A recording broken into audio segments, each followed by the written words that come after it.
Hello दोस्तों, एक बार फिर स्वागत है आपका मेरे यूट्यूब चैनल पर। मेरे यूट्यूब चैनल का नाम है एक्सप्लोर विद राज और आप देख रहे हैं राज यादव, मेरा नाम है। और दोस्तों, आज मैं आपको मुख्य रूप से गोरखपुर शामली एक्सप्रेसवे के बारे में बताने वाला हूँ।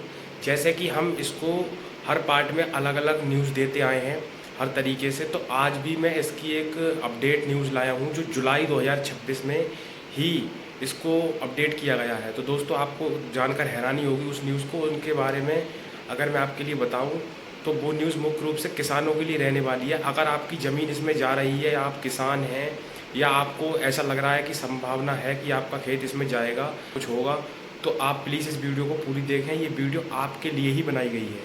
तो आज मैं मुख्य रूप से इसमें कितनी चौड़ाई ली जा रही है और कब तक काम पूरा होगा और इसकी ऊंचाई क्या है और भी इसके बारे में सभी मुख्य बातें मैं अभी बताने वाला हूँ, ROW वगैरह सब चीज़।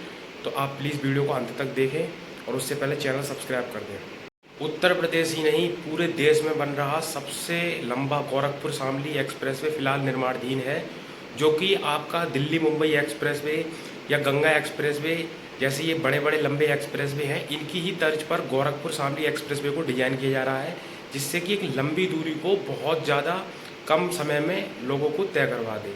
तो इस चक्कर से गोरखपुर शामली एक्सप्रेसवे को बहुत बड़ा और लंबा डिज़ाइन किया गया है। तो इसके डिज़ाइन में कुछ अभी तकनीकी बातें हमें सामने आई हैं जो कि जुलाई 2026 में ही हमें देखने के लिए मिली हैं।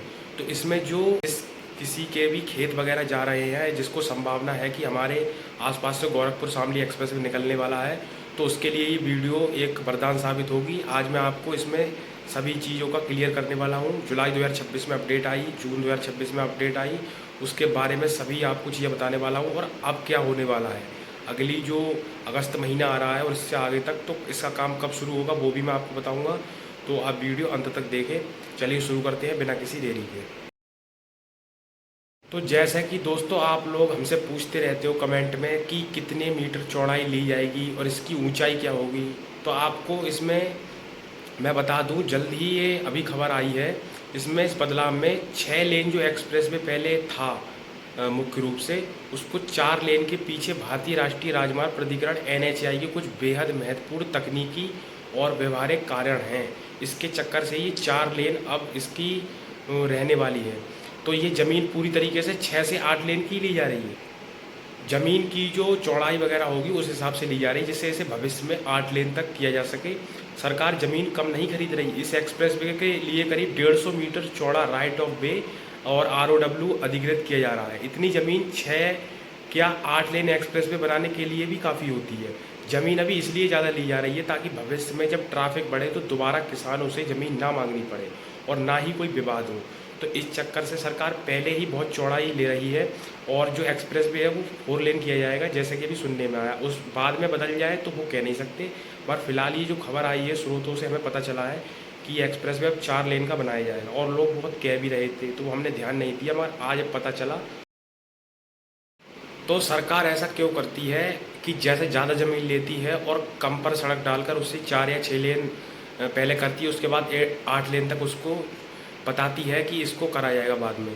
तो NHAI किसी भी बड़े हाईवे को बनाने से पहले उस रूट पर चलने वाली वाहनों की संख्या का सर्वे करता है। चूँकि ये बिल्कुल नया रास्ता ग्रीनफील्ड कॉरिडोर होगा, इसलिए शुरुआती सालों में इस पर 4 लेन जितना ही ट्रैफिक रहने का अनुमान बताया जा रहा है। क्योंकि ये बहुत लंबा हाई स्पीड कॉरिडोर होगा, तो इस पर ऐसा तो है नहीं कि रोज़ाना बहुत ज़्यादा वाहन चले, ऐसा नहीं है। कभी कभी इस पर बहुत ज़्यादा ट्रैफिक होता है, कभी कभी बिल्कुल खाली भी होता है, जैसे कि हमें और एक्सप्रेसवे पर देखने के लिए मिलता है। क्योंकि नेशनल हाईवे जितना ट्रैफिक इन रोडों पे नहीं रहता है जो एक्सप्रेसवे खास करके होते हैं। बजट और संसाधनों की बर्बादी रोकने के लिए शुरुआत में 4 लेन की मुख्य सड़क कैरेजवे, मेन कैरेजवे बनाई जाएगी। ये इनका ऐसा करके रहने वाला है। तो ये है दोस्तों। अब आपके लिए एक मुख्य दिलचस्पी हिस्सा बताएं।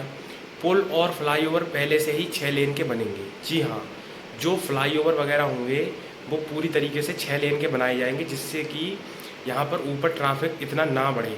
तो यह इस परियोजना का सबसे स्मार्ट हिस्सा है। एक्सप्रेसवे के रास्ते में आने वाले सभी बड़े पुल, जैसे बिजनौर में गंगा नदी पर बनने वाला 2750 मीटर लंबा यानी 2.7 किलोमीटर लंबा फ्लाईओवर और जो पुल है जो गंगा के ऊपर बनाया जाएगा, और अंडरपास, रेलवे ब्रिज, ROB पहले से ही 6 लेन की चौड़ाई के लिए बनाए जाएंगे। ये सब दोस्तों जितने भी फ्लाईओवर रहने वाले हैं ये आपका 6 लेन होंगे और इनमें 6 लेन की चौड़ाई की जाएगी। और फ़ायदा इससे ये होगा कि भविष्य में जब सड़क को 4 से 6 लेन का करना होगा तो सरकार को भारी भरकम पुल दोबारा नहीं बनाने पड़ेंगे, जिससे कि पुल दोबारा नहीं बनाने पड़ेंगे। सिर्फ बीच के खाली हिस्से मीडियन साइड में डामर सड़क बिछाकर इसे कुछ ही महीनों में 6 लेन का कर दिया जाएगा, क्योंकि पुल को अगर वो 6 लेन बनाएंगे तो पूरा पुल तोड़ना पड़ेगा, जिससे कि पूरा पुल नया बनाना पड़ेगा। मगर अगर रोड जो डामर होता है मतलब बिल्कुल सीधी सड़क होती है, अगर उसको 4 लेन बनाएंगे तो बाद में उसे 6 लेन या 8 लेन तक किया जा सकता है, क्योंकि वो बहुत आसान होगा। सरकार पहले से ही इतनी ज़मीन खरीद कर रखेगी। तो ये दोस्तों एक दिलचस्प हिस्सा है। अब बात करते हैं लागत और निर्माण की गति, कॉस्ट एंड स्पीड। तो 742 किलोमीटर लंबे इस विशाल एक्सप्रेसवे को सीधे 6 लेन बनाने के बजट में बहुत ज़्यादा बढ़ जाता बजट, क्योंकि बहुत ज़्यादा बढ़ जाता 6 लेन बनाने में। तो शुरुआत में मुख्य सड़क को 4 लेन रखने से इस प्रोजेक्ट की कुल लागत नियंत्रित रहेगी और इसका निर्माण कार्य भी तय समय सीमा के अंदर तेज़ी से पूरा हो सकेगा, क्योंकि ये 4 लेन बनाया जाएगा तो इसका निर्माण भी बहुत तेज़ी से बहुत जल्दी पूरा होगा। तो संक्षेप में कहें तो बदला कुछ नहीं, बस 2 चरणों में बांट दिया गया है। ज़मीन 6 से 8 लेन की ही की जा रही है, पुल 6 लेन के बन रहे हैं। बस शुरुआत में डामर की सड़क 4 लेन की होगी, जिसे ट्रैफिक बढ़ते ही 6-8 लेन तक बदल दिया जाएगा, जिसमें समय नहीं लगता बदलने में, क्योंकि जब सरकार के पास ज़मीन होगी तो उनको कोई दिक्कत नहीं होगी बदलने में। वो आराम से 4 को 6 से 8 लेन तक कर सकते हैं। तो क्या आप इस एक्सप्रेसवे के रूट पर पड़ने वाले किसी खास ज़िले या पुल की ज़मीन अधिग्रहण से जुड़ी जानकारी चाहते हैं तो वो आप हमें अभी कमेंट करके बताएं, मैं आपको अभी कमेंट में उसका जवाब दे दूंगा। दोस्तों बात करें और ज़मीनी जानकारी की, जैसे कि आप पूछते रहते हो अपने ज़िले के बारे में या वैसे, तो ज़िले वाइज अलग अलग काम पैकेजों में चल रहा है।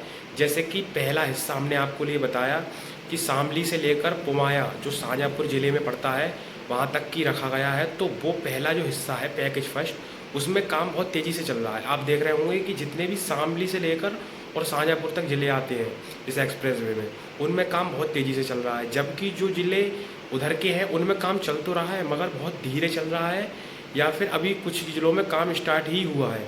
तो ऐसा करके कुछ सब ज़िलों में अलग अलग काम चल रहा है। और अगर बात करें सबसे तेज़ ज़िले की जहाँ काम चल रहा है सबसे तेज़, तो वो ज़िला है बिजनौर ज़िला। बिजनौर में बहुत तेज़ से काम चल रहा है। और दूसरा पीलीभीत, बरेली और आपका शामली, इधर बहुत तेज़ काम चल रहा है। और जबकि मुरादाबाद, रामपुर साइड में थोड़ा काम धीमा है ज़िलों में, बाकी काम तेज़ है। तो ये था ज़िला वाइज अपडेट, ये मैंने आपको बताया। ये जुलाई 2026 और जून 2026 की ही अपडेट है। अगर आपको वीडियो में कुछ भी अच्छा लगा हो तो प्लीज़ वीडियो को लाइक करें और चैनल को सब्सक्राइब करें, और ऐसे ही अपडेट देखने के लिए हमें सपोर्ट करते रहें, हम आपके लिए वीडियो बनाते रहेंगे। तो चलिए वीडियो एंड करते हैं। देखने के लिए आपका बहुत बहुत धन्यवाद।